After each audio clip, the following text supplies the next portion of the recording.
Hi everyone. Today we are going to read about one chapter, which is chapter number 3 of class 12 English from your book Flamingo, which is deep water. There is an adjective that has been used with water. The title of the chapter is deep water. So, why this deep has been mentioned here? It has a special relevance. To understand this further, you need to understand about phobia. So, each one of us has some or the other kind of phobia. Now, phobia basically means fear of something. Now, you can say that you may have fear of height, you may have fear of water, as mentioned, you may have fear of insects, you may also have fear of darkness. Some people are actually not very accustomed to live in the dark areas. So, these phobias, as per my knowledge, these are very few of them are the phobias that you develop by birth, right? There are phobias which you may have from the birth itself, but some of them are developed with time. Now it's very strange for you. You may ask me, how who will develop fear with time? Who will want to develop fear?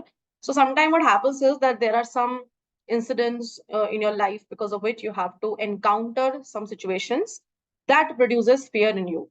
Suppose you go to a swing. If I say, suppose this is a swing and it revolves, it rotates. So suppose if you go in this and you feel motion sickness, so you will be fearful of using this swing again, right? You will develop a partial kind of phobia. So now you didn't want to develop it intentionally, but because you experienced something, and what you experienced was unfavorable. It was not favorable for you. So in that ways, sometimes you tend to develop phobia because of unfavorable experiences. Similarly, in this chapter, we are going to talk about a person, a boy who actually developed fear because of an incident. So let's read.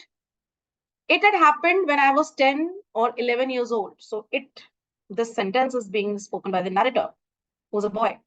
So the narrator says that he's going to share some experience with you when he was just 10 or 11 years old, right? So he was hardly 10 or 11 years old.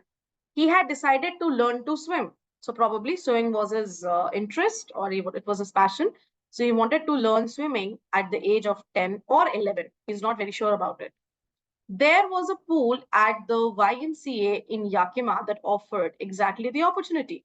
So he found one such opportunity in one place, as mentioned here, that he wanted to use that opportunity of swimming. It was a club. You can say YMCA is kind of a club. They are offering you swimming, so you can go and learn how to swim. The Yakima River was treacherous. Treacherous here means it was dangerous.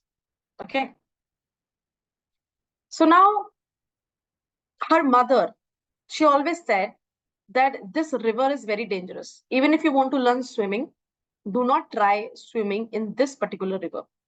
Mother continually warned against it and kept fresh in my mind the details of each drowning in the river. So, because the narrator here, he was quite excited to learn swimming, and that too, he wanted to try it at the Yakima River. So, mother was continuously every day, you can say every time she was trying to warn the narrator that so many people have drowned. So, she mentioned the drowning cases that so many people have drowned here and they have died.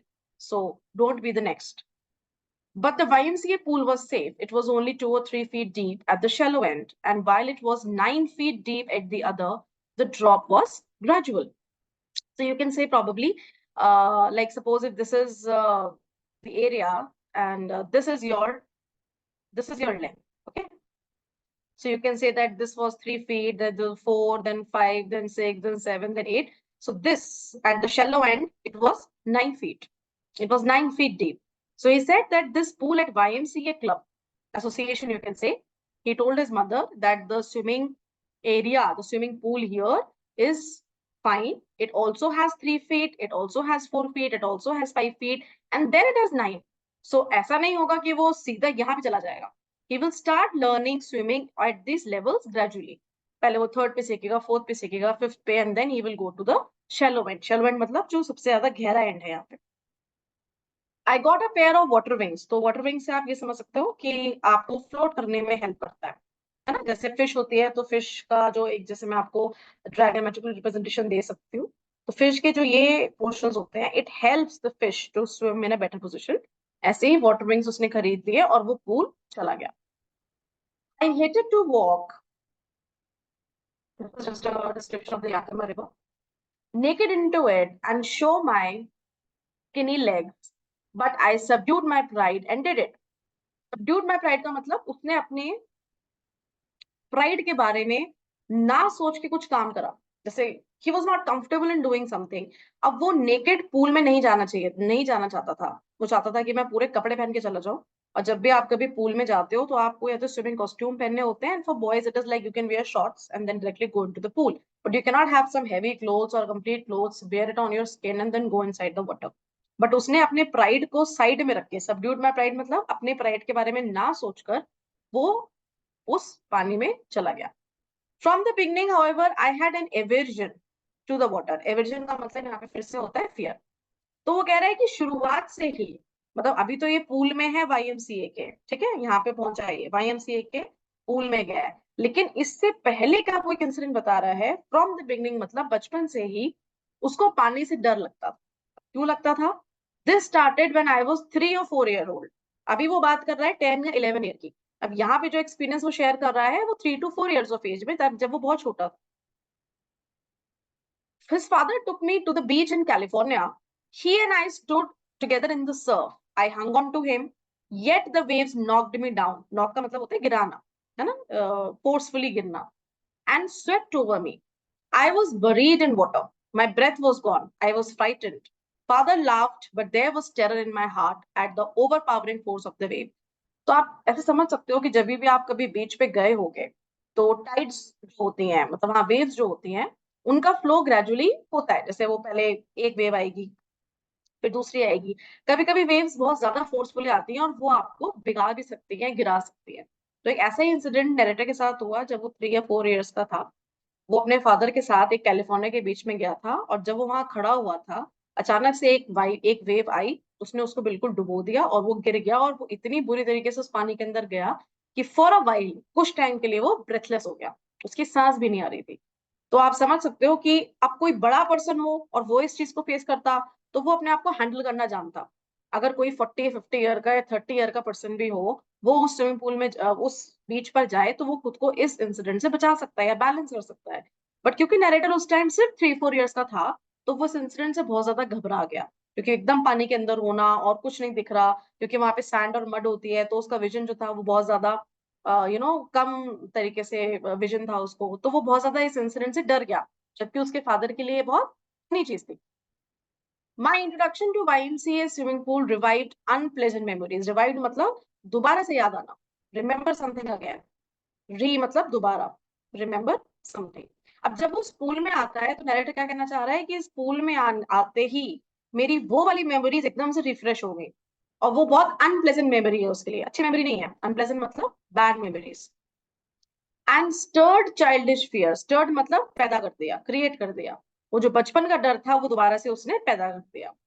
But in a little while, I gathered confidence. I paddled with my new water wings, watching the other boys and trying to learn by aping them. Aping का मतलब यहाँ पे होता है copy करना। अब narrator ने सोचा कि अगर मैं ऐसे डरता रहा तो मैं स्विमिंग सीख नहीं पाऊंगा, तो उसने अपने डर को साइड रखे, कॉन्फिडेंस बिल्डअप करा, और बाकी बच्चों को देखा, अपना वाटर विंग यूज करा और उसको पेडल करके स्विम करने लगा। I did this 2 or 3 times on different days and was just beginning to feel at ease. At ease मतलब comfortable. अब 2 3 दिन लगातार जब वो वाटर विंग के साथ पैडल करके स्विम करता रहा, तो वो थोड़ा सा कॉन्फिडेंट होने लगा, थोड़ा सा वो कंफर्टेबल हुआ था कि कुछ एक दोबारा से इंसिडेंट उसके साथ फिर हो गया। When the misadventure मतलब कोई ऐसा इंसिडेंट जो कि अच्छा ना हो। I went to the pool when no one else was there. एक दिन उसने क्या ट्राई करा, वो पूल में तब गया जब कोई भी नहीं था वहां पे। द प्लेस वॉज क्वाइट, पूरा जो स्विमिंग पूल था वो क्वाइट था, उसके सराउंडिंग्स में भी कोई नहीं था।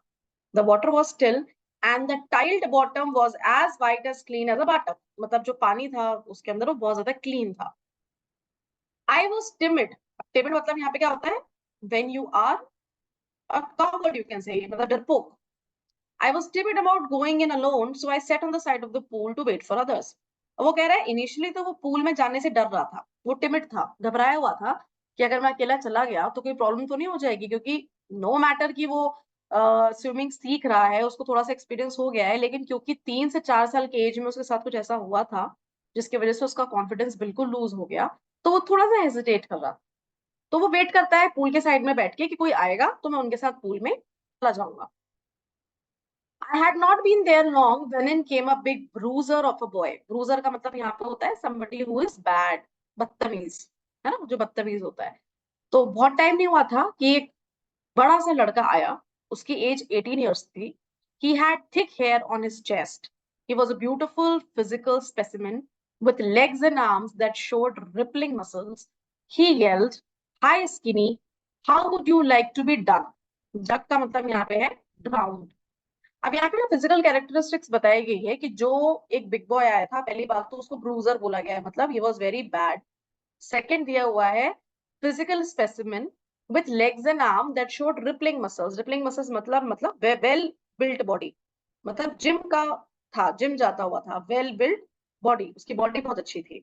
तो वो स्किनी बुलाता है क्योंकि उसकी बॉडी अच्छी थी, तो वो नरेटर को बोलता है कि स्किनी कैसा रहेगा अगर तुम्हें मैं इस पानी में डुबा दूं, अगर तुम डूब जाओ तो।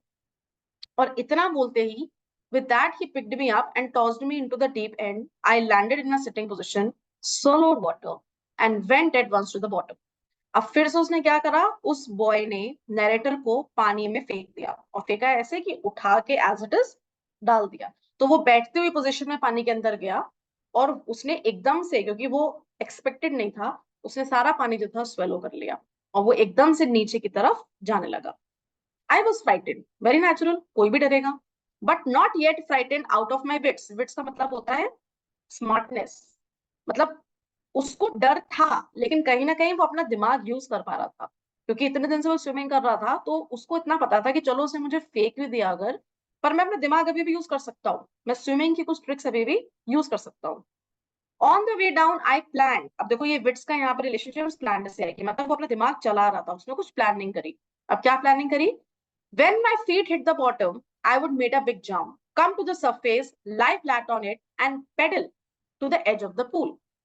अब उसने क्या सोचा कि सपोज ये बेस है, तो जब यहाँ पे नैरेटर नीचे आएगा, जब वो बॉटम को हिट करेगा, तो वो एकदम से जंप मारेगा, जंप मारेगा तो वो ऊपर आ जाएगा, और जैसे ही वो ऊपर आएगा वो अपने आप को फ्लैट लाई कर लेगा और कोशिश करेगा कि वो पूल के एज पे आ जाए।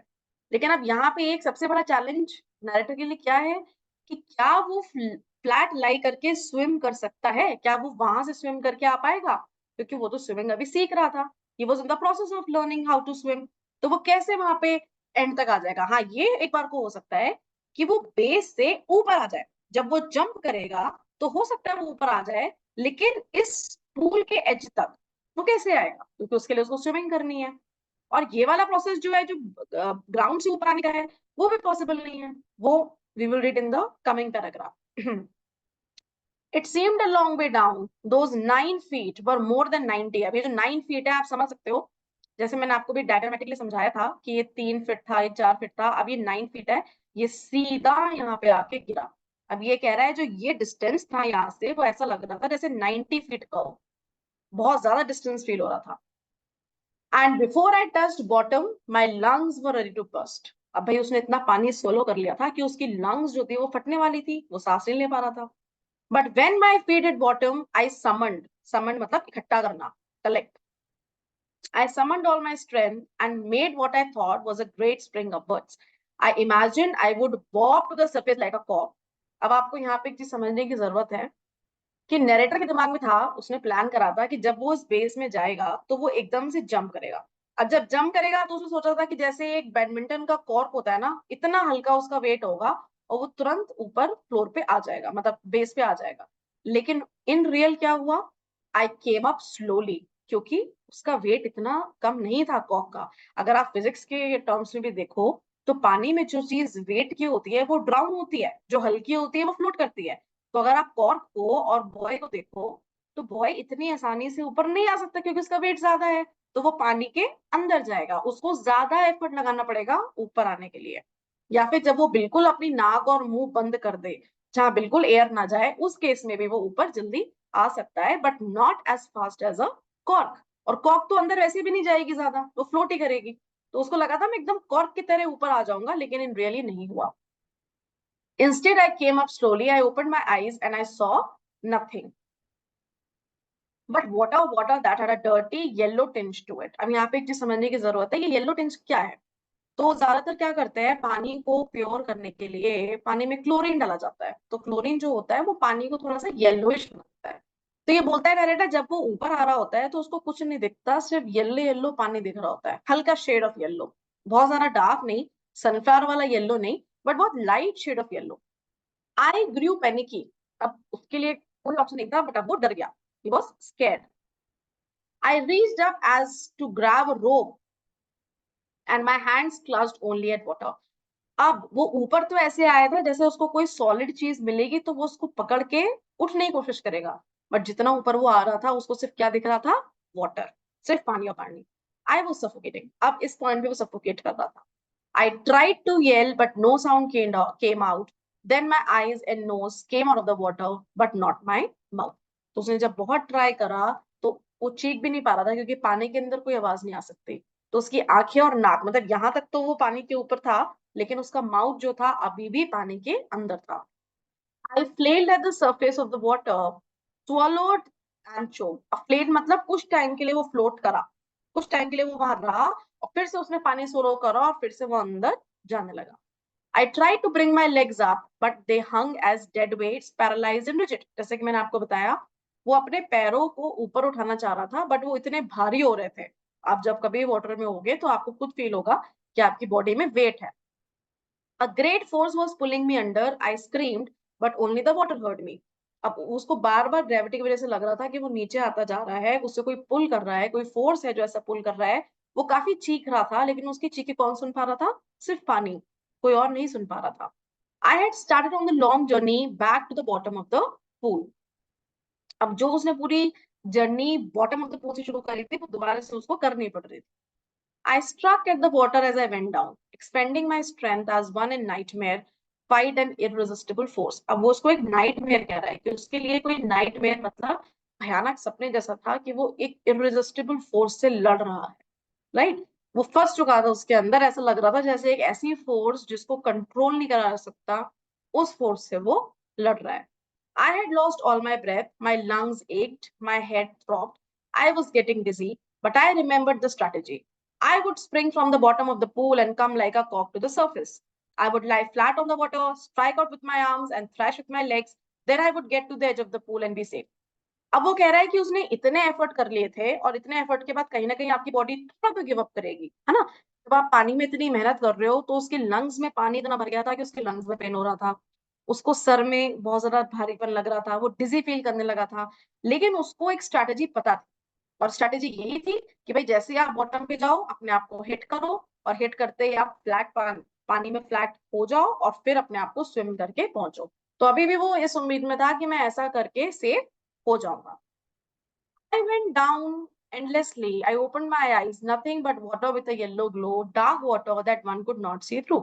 पर वो जितना ऊपर जाना चाह रहा था उतना ही वो नीचे वापस आता जा रहा था, और उसको सिर्फ येलो वाटर दिख रहा था। मतलब आप ये कह सकते हो जो विजिबिलिटी थी वो फ्रेश वाटर की, ब्लू जो व्हाइट वाटर ट्रांसपेरेंट वाटर होता है उसकी विजिबिलिटी में भी थोड़ी कमी हो गई थी, क्योंकि वो येलो येलो कलर का दिख रहा था क्लोरीन की वजह से।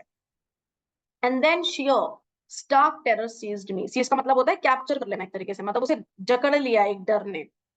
Terror that knows no understanding, terror that knows no control, terror that no one can understand who has not experienced it. अब ये बहुत इंपॉर्टेंट लाइन है, इसको आपको समझना चाहिए। ये यहाँ पे नरेटर ये समझाने की कोशिश कर रहा है कि वो एक ऐसा डर था जिसको मैं समझा नहीं सकता, वो अनकंट्रोलेबल टेरर था। मतलब आप मेरे उस टेरर को नहीं समझ सकते, क्योंकि आप मेरी जगह पे नहीं थे। अगर मैं आपको अपनी सिचुएशन समझाने की कोशिश करूं तो आप उस टेरर को नहीं समझ सकते कि वो कितना भयानक, कितना अनकंट्रोलेबल और कितना डरावना डर था, जिसपे मैं कोई कंट्रोल नहीं कर सकता। और वो टेरर को सिर्फ वही फील कर सकता है जिसने वो चीज एक्सपीरियंस करी हो। वो इतना बुरा, मतलब एक्सप्लेन कर रहा है कि वो इतना ज्यादा बुरा वो था, टेरर था, कि जब तक आपने उस सिचुएशन को ना खुद एक्सपीरियंस करा हो आप उस टेरर को नहीं समझ सकते। I was paralysed. अब वो ऐसा कह रहा है कि उसको ऑलमोस्ट ऐसा लगा जैसे उसकी बॉडी ने मूव करना छोड़ दिया। I was paralysed under water, stiff rigid with fear, even the scream in my throat were frozen.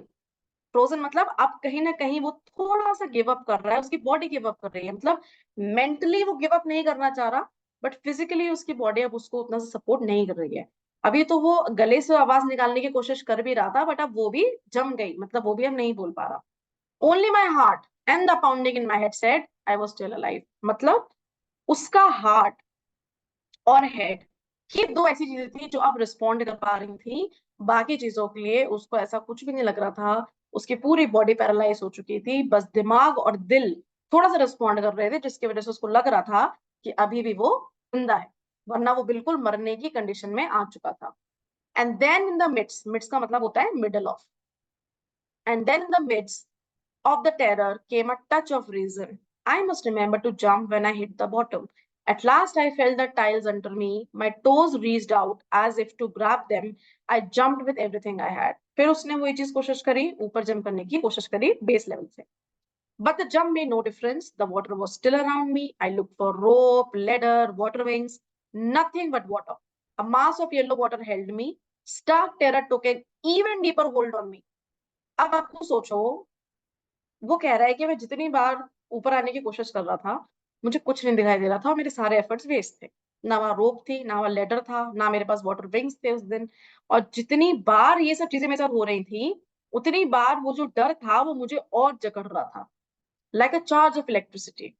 I shook and trembled. Tremble का मतलब होता है शेक, विथ फ्राइट। फ्राइट का मतलब यहाँ पे होता है फियर। अब वो बोल रहा है कि मैं इतना ज्यादा डर गया था कि मेरी बॉडी शेक करने लगी थी पानी के अंदर डर से। My arms would not move, हाथों ने बिल्कुल मूव करना बंद कर दिया था। My legs would not move, ना ही लेग्स मूव कर रहे थे। I tried to call for help, to call my mother, but nothing happened. मतलब वो सिर्फ ये बता रहा है कि उसका एक्सपीरियंस इतना बुरा हो चुका था। जब वो 3 या 4 साल का था तो कम से कम उसके फादर उसके साथ थे जब वो वेव से हिट हुआ था, बट यहाँ पे सिचुएशन बहुत अलग है। उसके पास अब यहाँ पे कोई भी नहीं है। उसने कोशिश भी करी कि वो अपनी मदर से हेल्प ले, but it was of no use. And then, such strangely, there was light. I was coming out of the awful yellow water. At least my eyes were. My nose was almost too. Then I started down the third time. I sucked for air and got water. The yellowish light was going out. Then all efforts ceased. अब यहाँ पे वो बताता है इतना सब कुछ करने के बाद उसने अपने सारे एफर्ट्स जो थे वो बंद कर दिए, स्टॉप कर दिया, और वो एकदम रिलैक्स हो गया। अब यहाँ पे थोड़ा सा समझने की बात है कि अब यहाँ पे वो बिल्कुल फेंट की कंडीशन में आ गया। अब उसके एफर्ट एकदम बंद हो गए, ना दिमाग के एफर्ट, ना दिल के एफर्ट, ना बॉडी के effort. Even my legs felt limp, मतलब बिल्कुल जैसे पैर खराब हो जाते हैं। And a blackness swept over my brain. सबसे बड़ा एग्जाम्पल क्या है कि ब्लैकनेस मतलब अब उसके दिमाग ने भी काम करना बंद कर दिया। It wiped out fear, it wiped out terror. There was no more panic, it was quiet and peaceful. जैसे आप समझ सकते हो, अगर कोई पर्सन लाइव है, जिंदा है, तो वो हर चीज एक्सपीरियंस करेगा, डर भी एक्सपीरियंस करेगा, खुशी भी एक्सपीरियंस करेगा। बट अगर मैं किसी डेड पर्सन की बात करूं, या वो पर्सन जो अबाउट टू डाई है, वो ये सारे इमोशन फील नहीं करेगा क्योंकि उसका ब्रेन उतना ज्यादा रिसेप्टिव नहीं होगा।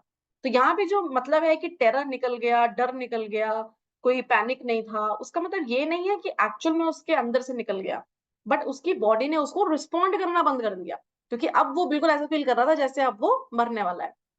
Nothing to be afraid of, मतलब अब उसे किसी किसी बात का डर नहीं था। This is nice to be drowsy, to go to sleep. उसको ऐसा लग रहा था कि जैसे वो अब एक परमानेंट नींद में जा रहा है। नो नीड टू जम्प, अब उसे जंप करने की भी जरूरत नहीं है।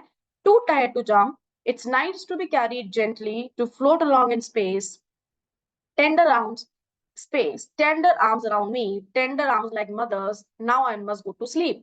अब ये जो लाइन यहाँ पे दी हुई है कि जो उसको पानी था, अब वो उसके अपने मदर के आर्म्स जैसी रिलैक्सेशन दे रहे थे, जैसे वो बिल्कुल केयर फ्री होके अपनी मदर की आर्म्स में सो सकता है, उसे किसी बात की टेंशन नहीं है। अब वो वैसे ही पानी उसके लिए उसकी मदर के आर्म का काम कर रहे थे, क्योंकि अब वो बिल्कुल खत्म होने की कंडीशन में था। और I must go to sleep का मतलब अब उसने कंप्लीटली गिव अप कर दिया था कि अब मैं, ये मेरा लास्ट टाइम है और अब इससे आगे मैं नहीं कर सकता। I cross to oblivion and the curtain of life fell. Curtain of life का फेल मतलब he was about to die, बिल्कुल मरने की कंडीशन में आ गया। The next I remember I was lying on my stomach beside the pool vomiting. The chap here is the boy, that threw me in was saying, but I was only fooling. Someone said, the kid nearly died, be all right now. Let's carry him to the locker room. अब हुआ ये कि जब वो बिल्कुल give up कर चुका था, तब हो सकता है किसी ने आके उसको डूबते हुए देखा और उसकी हेल्प करी, उसको निकाला। और उसको निकाला, जब उसकी आंखें खुली तो वो पूल के पास में गिरा हुआ पड़ा था और उसको वॉमिटिंग हो रही थी, क्योंकि वो पानी अपने अंदर से निकाल रहा था। जितना पानी उसने इनटेक कर लिया है, उसके पेट को सब प्रेशर डाल रहे थे और वो पानी अपने मुंह से निकाल रहा था। और जो बच्चा था जिसने उसे फेंका था, 18 ईयर ओल्ड, उसने बोला कि मैंने तो मजाक में फेंक दिया था। तो इमिडिएटली उसको अटेंशन, फर्स्ट एड दिया गया उस बच्चे को, नरेटर को, जो पानी में गया था।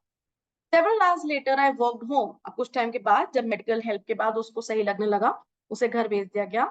I was weak and trembling. Trembling का मतलब होता है शेक रहा था। अब देखो, जब वो पानी में था, उस टाइम जो ट्रॉमा उसने फेस करा, वो उसका आसानी से साथ नहीं छोड़ेगा। आप खुद सोचो वो किस तरीके से सिचुएशन में गया। तो अब वो ट्रॉमा उसकी जिंदगी में हमेशा के लिए बैठने वाला है। तो वही चीज वो बोल रहा है, कुछ घंटों बाद जब मैं घर भी चला गया, जब मैं फोर वॉल्स के बीच में आराम से बैठा था, अपने पेरेंट्स के साथ था, लेकिन मैं वीक था और घबरा रहा। I shook and cried when I lay on my bed. I couldn't eat that night for days. A haunting fear, मतलब एक परेशान करने वाला fear, was in my heart. The slightest exertion upset me, मतलब अब थोड़ा सा भी एक्सर्शन हो रहा था उसकी बॉडी को तो वो नहीं ले पा रहा, making me wobbly in the knees and sick to my stomach, और उसको फिजिकल एलिमेंट्स भी होने लगे थे। I never went back to the pool, I feared water, I avoided it whenever I. तो अब इसका रिजल्ट क्या हुआ? जो नैरेटर, जो बच्चा स्विमिंग सीखना चाहता था, या कि मैं रिवर में जाके एक्सपीरियंस करना चाहता था, अब उसने पानी से डरना शुरू कर दिया और उसने सीधा अवॉइड कर दिया। अब एक तरीके से जो उसका पैशन था स्विमिंग का, वो बंद सा हो गया। A few years later, when I came to know the waters of the cascade, I wanted to go get into them. And whenever I did, whenever I was wading the Titan or bumping river or bathing in warm lake or goat rocks, the terror had seized me in the pool would come back. It would take possession of me completely. अब कुछ साल बाद उसको cascade के waters के बारे में पता लगा कि ये कैस्केड का वाटर जो है, वहां पे बहुत लोग जाते हैं, एक्सपीरियंस करते हैं स्विमिंग को जाके। जैसे आप माउंटेन पे ट्रैकिंग पे जाते हो, अलग अलग तरह के ट्रैक होते हैं, ऐसी स्विमिंग के लिए भी कुछ रूट्स होते हैं। तो कैस्केड रिवर के बारे में उसको बताया गया कि भाई कैस्केड में आप जब जाओगे तो you will find a lot of adventure and thrill. तो अंदर से कहीं ना कहीं उसका मन था वो स्विमिंग सीखने का। पर जितनी बार वो गया, उसको किसने पोजेस कर लिया? उस डर ने। पोजेस मतलब उस पर हावी हो गया। जो उसका स्विमिंग का डर था, वो उस पर बार बार हावी हो जाता था। My legs would become paralysed, I see horror would grab my heart. मतलब इतना डर था कि वो आगे कुछ भी नहीं कर पा रहा। This handicap stayed with me as the years rolled by. In canoes on Main Lake, fishing for landlocked salmon, actually salmon is a fish. Okay? तो वो कह रहा है कि बहुत साल तक ये मेरे साथ रहा और उसने मुझे एक तरीके से हैंडीकैप बना दिया। अब ये कैनोय क्या होता है? कैनोय एक पॉइंटेड बोट होती है। जैसे आप ऐसे देखोगे, इस बोट को इस तरीके से बनाते हैं, दोनों साइड से पॉइंटेड होती है। इसको हम कैनोय कहते हैं। तो जब वो कई बार जाता भी था ये लैंडलॉक सैल्मन फिश को हंट करने के लिए, लेने के लिए, trout fishing on the Deschutes and Motilus and Oregon, fishing for salmon on the Columbia, at Bumping Lake in the Cascades. Whenever I went, the haunting fear of the water followed me. It ruined my fishing trips, deprived me of the joy of canoeing, boating and swimming. आप समझ सकते हो कि swimming तो कर ही नहीं पा रहा था, बट अब वो कैनोइंग और बोटिंग में भी डर लगता था। जब वो फिशिंग के लिए बोट के अंदर बैठता था, कैनोय में बैठता था, उसको डर लगता था, क्योंकि वो फिर से सोचता था कि अगर ये बोट गिर गई तो, मैं फिर से डूब गया तो वो डर जो था उसके लिए बहुत ज्यादा हॉन्ट कर रहा था उसको। I used every way I knew to overcome this fear, but it held me firmly in its grip. मतलब उसने बहुत कोशिश करी इसको ओवरकम करने की, बट वो नहीं कर पा रहा। Finally, 1 October, I decided to get an instructor and learn to swim. अब 1 अक्टूबर का यहाँ पे आपको रेलेवेंस समझ में आना चाहिए। 1 अक्टूबर क्यों बोला गया है? 1 अक्टूबर का मतलब है अक्टूबर मंथ, बट इसमें ईयर नहीं मेंशन करी है। तो उसने बस आपको बताने के लिए बोला है कि किसी एक साल के अक्टूबर में उसने इंस्ट्रक्टर को बुक करने का डिसीजन लिया और फिर से स्विमिंग सीखी। I went to a pool and practiced 5 days a week, an hour each day. The instructor put a belt around me. A rope attached to the belt went through a pulley that ran on an overhead cable. He held to the end of the rope and we went back and forth across the pool, hour after hour, day after day, week after week. अब जो उसका instructor था, उसने उसके लिए बहुत अच्छी चीज कर रखी थी। उसने उसको स्विमिंग जब सिखाई तो उसके ऊपर एक रोप लगा रखी थी जो कि उसके चेस्ट से लगी हुई थी, और एक केबल थी मतलब वो इंस्ट्रक्टर के हाथ में थी, ताकि जब भी उसे लगे कि नरेटर डूब रहा है तो वो उस केबल को उस केबल से रोप को खींच के उसको लिफ्ट कर सकता है। On each trip across the pool, a bit of the panic seized me. Each trip मतलब पहली बार, दूसरी बार, तीसरी बार, जितनी बार वो वहां गया, थोड़ा थोड़ा डर उसको बार बार रोक रहा था. Each time the instructor relaxed his hold on the rope and I felt under some of the old terror return and my leg froze. अब आप ये समझो कि जब वो रस्सी से उसको पकड़ रहा था, तब तक तो वो पानी के ऊपर था. जैसे ही उसने रस्सी को थोड़ा लूज छोड़ा, वो पानी के अंदर जाने लगा, और जैसे वो पानी के अंदर आया, वही पुराना टेरर उसके पास वापस आ गया, और जहां उसको पैर मूव कर रहे थे, वो पैर मूव नहीं कर पा रहा. It was 3 months before the tension began to slack. Slack मतलब reduce, कम होना. तो मतलब उसको लगभग 3 महीने लग गए ट्रेनिंग के. उसके बाद हल्के हल्के करके उसका टेरर जो है थोड़ा कम होना शुरू हुआ. Then he taught me to put my face under water and exhale and to raise my nose and inhale. फिर उसको उसने प्रोसेस सिखाना शुरू करा. I repeated the exercise hundreds of times, but bit by bit I shed part of the panic that seized me when my head was under water. वही कहना चाह रहा है कि उसको इनहेल कब करना है, एक्सहेल कब करना है, पानी के अंदर कैसे स्विमिंग करनी है, एक एक करके स्टेप बाय स्टेप दिखाया.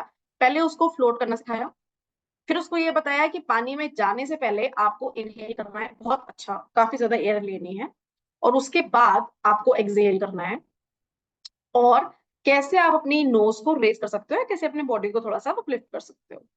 तो वो उसने ये सारी एक्सरसाइजेस कम से कम 100 टाइम्स करी.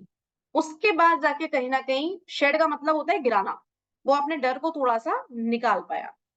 Next, he held me at the side of the pool and had me kick with my legs. For weeks, I did just that.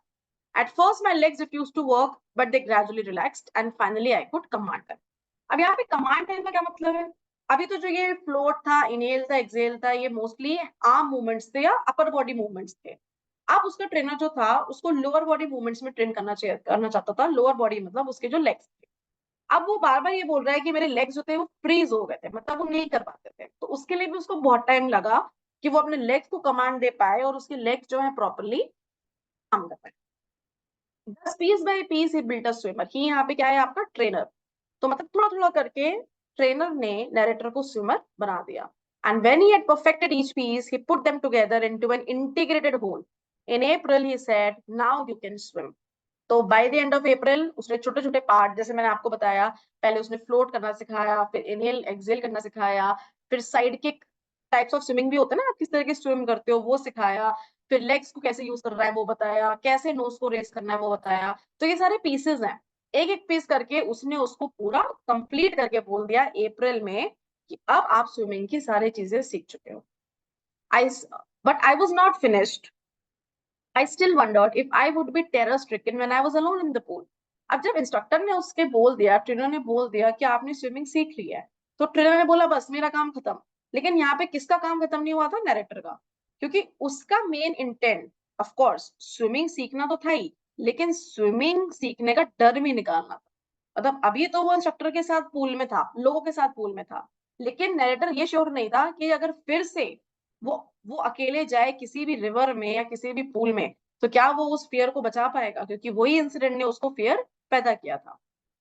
Tiny vestiges of the old terror would return, but now I could frown and say to that terror trying to scare me, well, here is to you, and off I would go for another length of the pool. अब जैसे ही उसको terror आता था, वो अपने आप से बोलता था कि देखो टेरर अब कोई फायदा नहीं है, क्योंकि मैं अब कॉन्फिडेंट हो गया हूँ और मैं अब यहाँ पे स्विमिंग सीख सकता हूँ.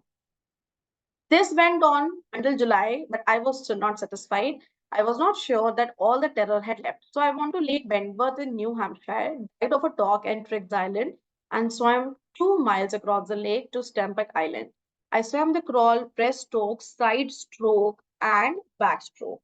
अब अप्रैल से लेके जुलाई तक उसने स्विमिंग अकेले करी, बट तभी वो कंफर्टेबल नहीं था. उसको नई श्योरिटी थी, कॉन्फिडेंट नहीं था कि जो वो सीख रहा है वो आगे कर पाएगा या नहीं, या फिर वो पूरी तरीके से अपने डर से निकल पाया या नहीं.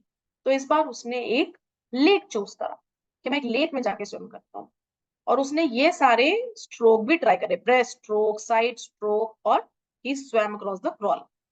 Only once did the terror return. When I was in the middle of the lake, I put my face under and saw nothing but bottomless water. The old sensation returned in miniature. बस एक बार उसको डर लगा, जब वो lake के बीच में आया और उसने फेस अपना अंदर डाला तो उसने देखा कि सिर्फ पानी पानी है। तो वही उसको पूल वाला इंसिडेंट याद आया।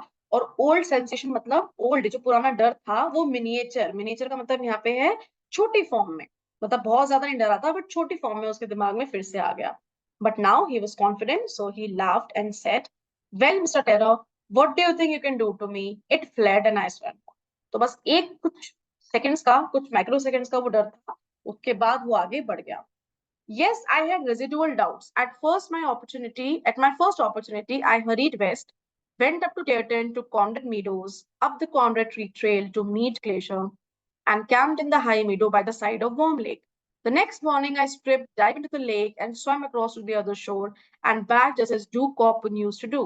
I shouted with joy, and Gilbert Peak returned the echo. I had conquered my water. तो मतलब ये वो सिर्फ आपको बता रहा है कि उस लेक में उसने कहाँ कहाँ मूवमेंट्स करे। पहले वो फर्स्ट अपॉर्चुनिटी में वो कहाँ गया, फिर सेकंड में कहाँ गया, थर्ड में कहाँ गया, वो आगे बढ़ता गया। And at finally he said I had conquered my fear, मतलब कॉन्कर्ड मतलब विन, उसने अपने डर पे जीत हासिल कर ली। The experience had a deep meaning for me, as only those who have known stark terror and conquered it can appreciate. In death, there is peace. There is terror only in the fear of death. ये बहुत important line बोली गई है कि जब आप कोई इंसान जो होता है डेड होता है तो उसके लिए पीस होता है ना, उसको कुछ नहीं लगता। बट टेरर कब आता है? जब आपको डरने का डर, मरने का डर, है ना।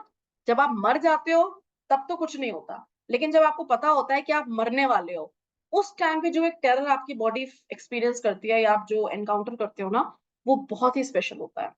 और उसको सिर्फ वही अप्रिशिएट कर सकते हैं जो उस डर को ओवरकम कर गए।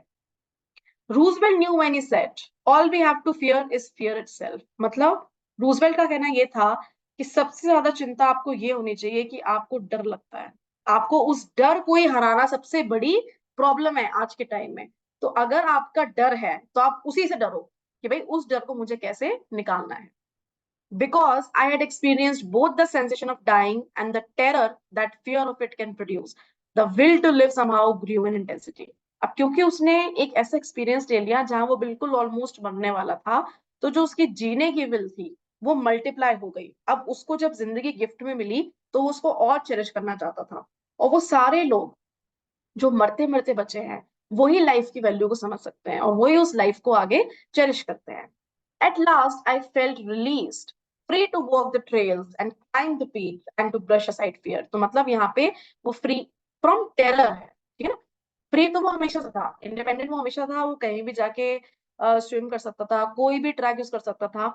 लेकिन अब उसको जो फ्रीडम फील हो रही है वो अपने डर से फील हो रही है, और क्योंकि उसको फ्रीडम मिल गई है डर से, वो ओवरकम कर चुका है, तो उसको बहुत ज्यादा रिलैक्स्ड फील हो रहा है, बहुत ज्यादा हल्का फील कर रहा है। So this was the story all about the narrator, how he conquered his fear and how his passion of swimming was completely done by him. So I hope this chapter is clear to you. So we'll meet next with chapter number 4. Keep liking, subscribing, and sharing my videos. Thank you.